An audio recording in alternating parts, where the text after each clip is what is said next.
الله أكبر. بسم الله الرحمن الرحيم.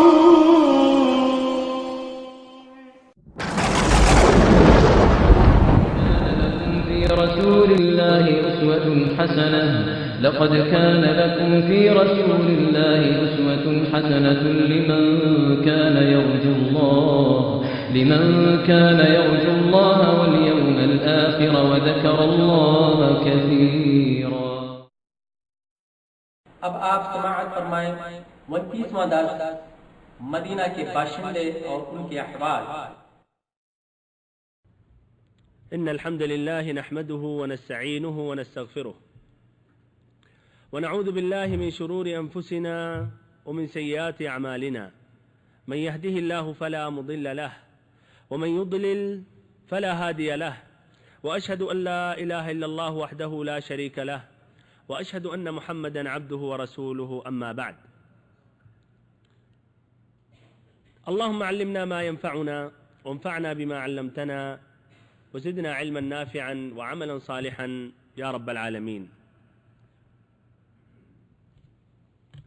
ساری تعریفیں اللہ رب العالمین کے لیے اور مکمل ترین پورے طور پر درود و سلام اس کے رسول، اس کے حبیب، ہمارے امام، ہمارے سردار محمد صلی اللہ علیہ وسلم پر، آپ کے آل پر، آپ کے اصحاب پر، اور اس پر جس نے قیامت تک آپ کا راستہ اختیار کیا اور آپ کی ہدایت سے راہیاب ہوا. اور اللہ رب العزت سے دعا کرتا ہوں کہ ہمارا اور آپ سبھی کا انہی میں شمار ہو جنہوں نے آپ صلی اللہ علیہ وسلم کا راستہ اختیار کیا اور آپ کی راہ ہدایت سے اور آپ کی ہدایت سے راہیاب ہوئے. آمین یا رب العالمین. واجب الاحترام بھائیوں، محترم ساتھیوں، عزیز بچوں اور ہماری ماؤں اور بہنوں، اس طرح نبی پاک صلی اللہ علیہ وسلم مدینہ پہنچ چکے. صحابہ کرام کی کافی تعداد نبی پاک صلی اللہ علیہ وسلم سے پہلے پہنچ چکی تھی. اس طرح ایک نئے وطن میں، نئے ملک میں، نئے شہر میں یہ صحابہ کرام زندگی گزارنے لگے. مشرکوں کی جو اذیتیں تھیں، تکلیفیں تھیں، وہ تمام تکلیفوں سے، اذیتوں سے آزاد ہو گئے اور نہایت ہی امن و سکون کے ساتھ اللہ کی عبادت کرنے لگے. نہایت ہی سکون کے ساتھ، نہایت ہی راحت کے ساتھ اللہ تعالیٰ کی عبادت کرنے لگے. اور اس طرح سیرت مطہرہ میں، سیرت مبارکہ میں ایک نیا مرحلہ شروع ہوا جو پہلے مرحلہ سے کافی مختلف ہے. اس مرحلے میں نبی پاک صلی اللہ علیہ وسلم قائد تھے. آپ صلی اللہ علیہ وسلم قائد اعظم تھے جو آپ کے تحت آپ کے وفادار صحابہ کرام شامل تھے. وقت آ گیا تھا کہ مسلمان ایک نیا معاشرہ یعنی اسلامی معاشرہ تشکیل کریں جو زندگی کے تمام مرحلوں میں جاہلی معاشرے سے مختلف اور عالم انسانی کے اندر موجود کسی بھی دوسرے معاشرے سے ممتاز ہو. اس کا معنی مطلب لیکن یہ نہیں تھا کہ اس مرحلے میں کچھ مشکلات کا سامنا کرنا نہیں پڑا. نہ اس کا معنی مطلب یہ تھا کہ جتنے لوگ مدینہ میں رہ رہے تھے سبھی کے سب نبی پاک صلی اللہ علیہ وسلم کے تابع تھے اور سبھی کے سب مسلمان تھے اور نبی صلی اللہ علیہ وسلم سے محبت کرتے تھے. یہ بات مکمل طور پر واضح ہونے کے لیے دو اہم باتیں ذکر کر رہا ہوں. پہلی بات مدنی زندگی کے مرحلے اور نمبر دو ہجرت کے وقت مدینہ کے حالات. پہلی جو بات ہے مدنی زندگی کے جو مرحلے تھے، تو مدنی زندگی یا مدنی دور کو بھی 3 حصوں میں تقسیم کیا جاتا ہے، جس طرح کی مکی دور کو 3 حصوں میں تقسیم کیا جاتا ہے. پہلا مرحلہ اسلامی معاشرے کی تاسیس اور اسلامی دعوت کے قابو پانے کا مرحلہ. اس میں فتنے اور اضطرابات برپا کیے گئے، اندر سے رکاوٹیں کھڑی کی گئیں اور باہر سے دشمنوں نے مدینہ کو دنیا سے مٹانے اور دعوت کو مکمل طور پر ختم کرنے اور اسلام کو جڑ سے کاٹنے کی انہوں نے کوشش کی. یہ ہجرت سے لے کر